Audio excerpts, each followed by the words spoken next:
Hello everyone, today we're going to delve into concepts of absorption and variable costing while examining their impact on inventory management. We'll explore how major automobile manufacturers like General Motors, Chrysler, and Ford have been influenced by these costing methods, leading to significant inventory buildups. Finally, we'll discuss the consequences of these actions and propose strategies to mitigate such issues. Understanding absorption and variable costing. In managerial accounting, two primary costing methods are utilized: absorption costing and variable costing. Absorption costing, also known as full costing, allocates all manufacturing costs, both fixed and variable, to each unit produced. This means that each product unit absorbs a portion of fixed costs, such as factory rent and salaries, regardless of the production volume. This method is required by generally accepted accounting principles, otherwise known as GAAP, for external financial reporting. Conversely, variable costing includes only variable manufacturing costs, direct materials, direct labor, and variable manufacturing overhead in the cost of each unit. Fixed manufacturing overhead costs are treated as period expenses and are not assigned to individual units. This method is used internally by management for decision-making purposes, but is not compliant with GAAP for external reporting. So, understanding these costing methods is crucial when analyzing the production and inventory strategies of major automobile manufacturers. In the mid-2000s, companies like GM, Chrysler, and Ford faced challenges related to excess production capacity and high fixed costs. To address these issues, they leveraged absorption costing principles to manage their financial reporting and production efficiency. So, why did GM, Chrysler, and Ford build up inventory? Under absorption costing, fixed manufacturing overhead costs are allocated to each unit produced.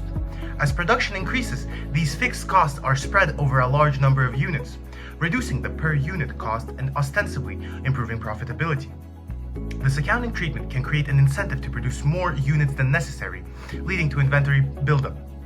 For GM, Chrysler, and Ford, increasing production allowed them to allocate fixed costs across more vehicles, thereby lowering the cost per vehicle and presenting a more favorable financial position. However, this strategy led to the accumulation of excess inventory as production outpaced actual market demand. Number 2. Consequences of inventory buildup. The overproduction and subsequent inventory buildup has had several negative consequences. For example, an increase in holding costs. Maintaining such inventories has resulted in higher inventory storage, insurance, and maintenance expenses, thereby increasing overall holding costs. Another example is profit margin erosion.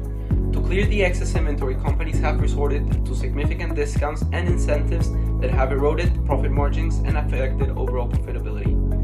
The last example is financial instability. The accumulation of unsold vehicles has tied up capital, thereby reducing liquidity and contributing to the financial distress that led GM and Chrysler to file for bankruptcy in 2009. So how can we prevent such issues from happening?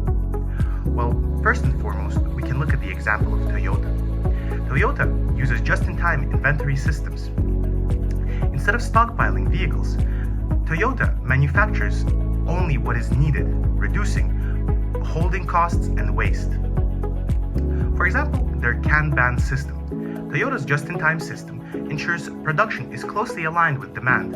Using the Kanban system, Toyota keeps inventory levels low, reducing the financial burden of unsold cars. This approach has helped Toyota maintain lower inventory levels than GM and Ford, improving operational efficiency. Another example of Toyota being an industry leader is flexible production systems. Automakers need to adapt quickly to demand changes by modifying production levels efficiently. Toyota uses the single-minute exchange of die system, which allows for rapid production line changeovers, enabling the company to shift between different vehicle models efficiently. This flexibility ensures that Toyota produces the right mix of vehicles based on actual demand, preventing overproduction and inventory surplus.